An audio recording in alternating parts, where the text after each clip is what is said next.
बेदी जैसा जाई उपट सारे छाए हरियरई बांस जी बेदी जे पाटे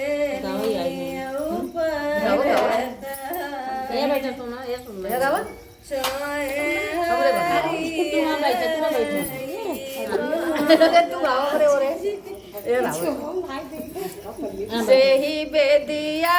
बैठेनी बाबा मालिक रामा पूजल सालिक राम जी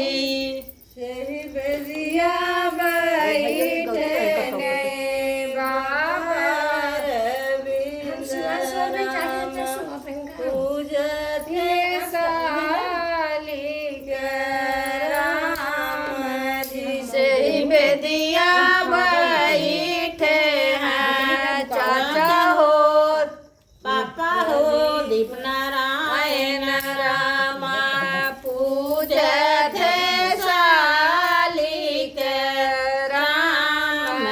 जी सेही बेदिया बैठे हैं चाचा पूजते सालिक राम जी पूजनी पाजनी फूल चढ़ाएनी अक्षत रही गए हाथ जी पूजनी पाजनी माथ चढ़ाए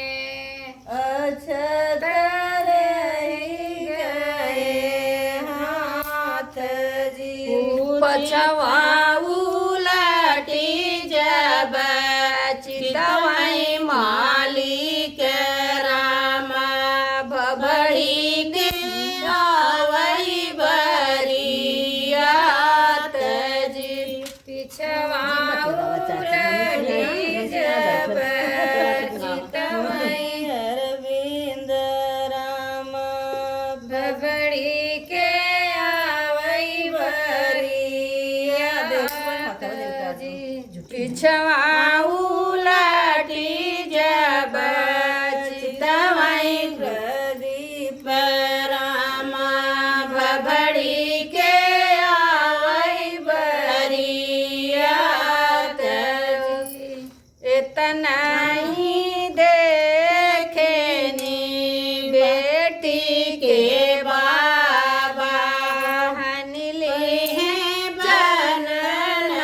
के वार जी इतनी ही बेटी के बाबा दैली हनी के वार जी दुअरे से उठले हैं भैया हो विवेक रामा झपटी महलिया में जाई जितनी वचन सुने भैया हो विलास रामा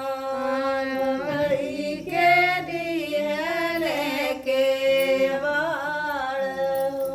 खोल मोरे बाबा हो गढ़ के केवड़िया देखया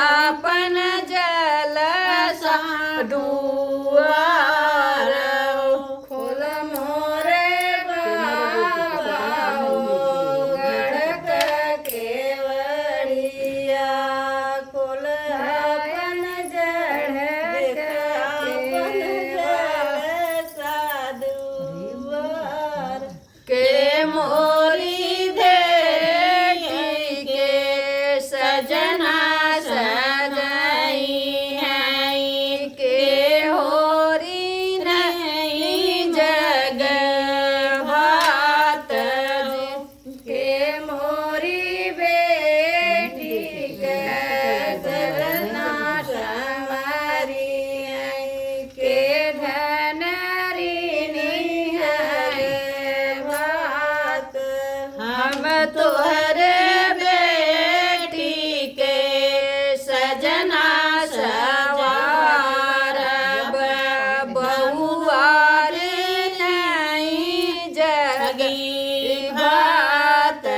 जी हम तोहरी बेटी के सजना सवारब धन मोरारी निहाई बात इतनी बचन जौने भाभी हो सोना दे दूधवा के दहन दे इतनी बचन सोनी भाभी हो कठिया भेल सवा चंदन भेड़ कावाई मोतियन झोंकाई जीर जीर जीर जीरा मसाला कठिया भेल